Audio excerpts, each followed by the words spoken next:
iniciamos con la segunda parte de la clase. En el video anterior vimos cómo la vida tiene características comunes, cómo se va organizando y cómo es que se transmite la información biológica.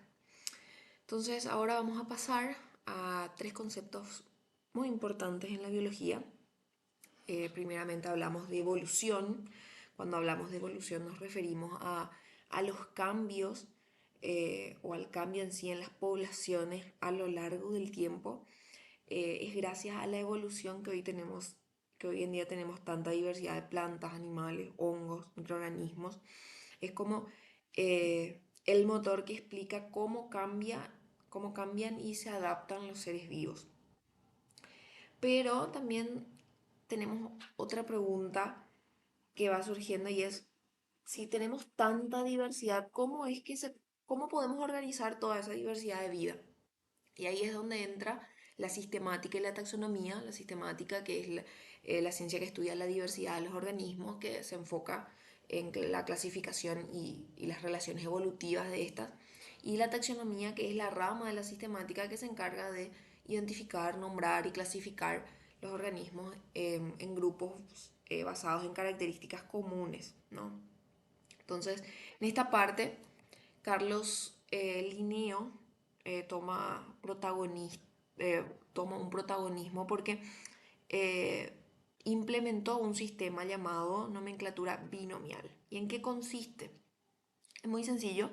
Eh, eh, Cada especie va a recibir como un nombre en latín que va a estar formado por dos palabras. La primera, que va a ser el género, que siempre comienza con la primera letra en mayúscula. Y la segunda palabra, que va a ser el epíteto específico o especie, que va seguida del género siempre en minúscula. Las palabras en sí van a estar siempre en itálica o tienen que ir subrayadas. Por ejemplo, el del perro va a ser el de Canis familiaris, el del lobo Canis lupus y bueno, nosotros los humanos somos Homo sapiens. Entonces, este sistema es universal, se usa en todo el mundo, de modo a que un científico que, qué sé yo, esté en Japón o China o lo que sea, y otro que esté acá en Paraguay, sepan que están hablando del mismo organismo. Bueno, también tenemos que saber que la clasificación es jerárquica, va desde categorías muy amplias hasta lo más específico. Entonces, dominio, reino, filo, clase, orden, familia, género y por último lo más específico es la especie. Es lo más particular. Si vamos agrupando especies parecidas, vamos a ir formando lo que es el género. Géneros similares forman familias, familias semejantes van a formar orden, orden, clase, las clases en filo, filo en reino y por último dominio, que sabemos que son tres los dominios o son tres las ramas principales de toda la vida. Pero eh, clasificar no es solamente poner nombres. Hoy en día sabemos que lo más importante es entender las relaciones evolutivas entre los organismos.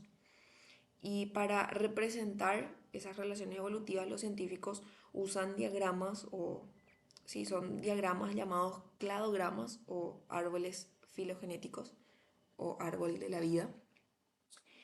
Entonces este árbol nos muestra que estamos emparentados con un ancestro en común, o sea, cada rama de este árbol va a representar un grupo de organismos y todas estas ramas se unen en un tronco común, un ancestro que existió hace miles de años. Entonces nos muestra que no solamente vamos a estar emparentados con los chimpancés o algo, sino que también con las plantas, con los hongos, incluso con las bacterias. Bueno, la definición de cladograma. Bueno, entonces, si entendemos ahora lo que es el árbol de la vida, lo podemos ver como una gran familia en la que todas las especies van a estar conectadas por un ancestro común. Pero nuevamente surge una pregunta y es muy importante, y es, ¿qué hizo que esas ramas del árbol se fueran separando? ¿no? Acá como en esta imagen, y dando lugar a nuevas especies. Y acá toma protagonismo Darwin, ¿no? La respuesta está en el mecanismo que propuso ese señor, que es la selección natural, que él propuso como una serie de enunciados eh, que surgió durante un viaje donde él observó muchas especies diferentes y se preguntó cómo podían estar tan bien adaptadas a su ambiente. Por ejemplo, en las Islas Galápagos creo que notó que un grupo de aves tenían distintos tipos de picos, algunos largos, finos para comer insectos y otros que eran más fuertes y cortos para romper semillas y demás. Entonces, Darwin propuso que esos cambios se debían a un proceso que él llamó selección natural. ¿Y cómo funcionaba? Primero dijo que que cada especie hay una cierta variación, no todos los individuos son iguales.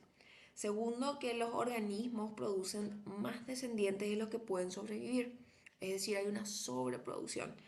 Y como los recursos son limitados, existe como una cierta competencia, ya sea por alimento, por espacio, por pareja.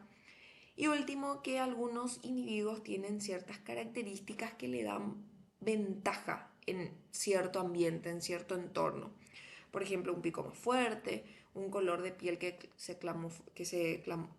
camufla mejor, digo bien, en cierto entorno.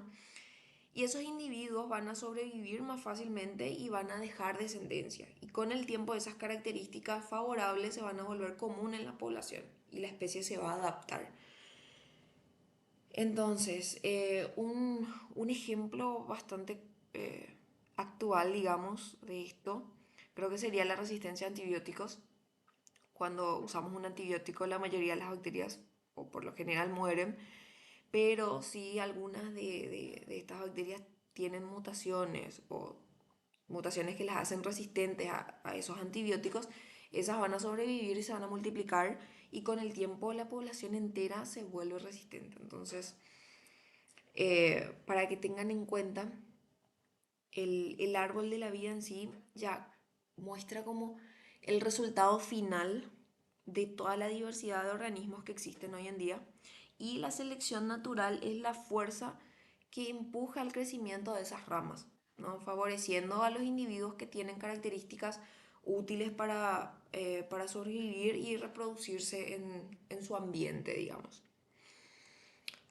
Eso sería por el capítulo 1. Ahora pasamos al capítulo 23, que, que contiene la unidad 1, que es un poco repetitivo porque habla de vuelta de la clasificación de los organismos. Ya lo dijimos anteriormente que los organismos se clasifican o están organizados en una jerarquía de categorías que van de lo más general hasta lo más específico, ¿no? De vuelta a dominio, reino, filo, clase, orden, familia, género y lo más específico que es la especie. Pero también sabemos que hoy en día hay tres grandes dominios: el dominio bacteria, dominio arquea y dominio eucaria.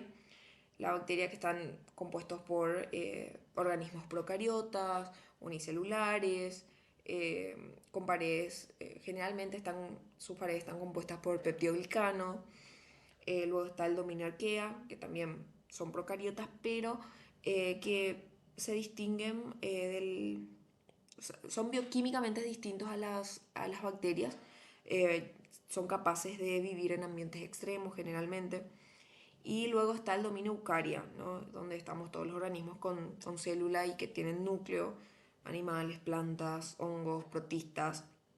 Entonces, en cada rama de este árbol va a representar la historia evolutiva compartida. Y lo importante que tienen que saber de esto es que esta clasificación no es estática, cambia con el descubrimiento de nuevas especies, de fósiles, y hoy en día que la biología molecular está muy avanzada, también hay avances en secuenciación de ADN, entonces esto se va actualizando, no es estático.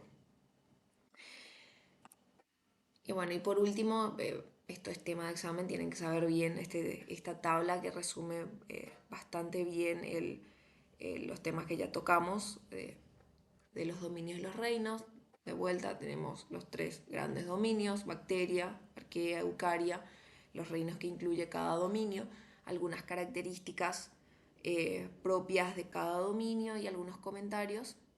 eh, Bastante resumido, entonces para que lo tengan en cuenta. Y eso sería todo, así que cualquier duda, cualquier consulta que tengan, me lo pueden dejar al correo, que lo dejo acá en la diapositiva, que van a tener a su disposición. Y, y eso, muchísimas gracias por su atención. Espero que la clase les sea muy útil.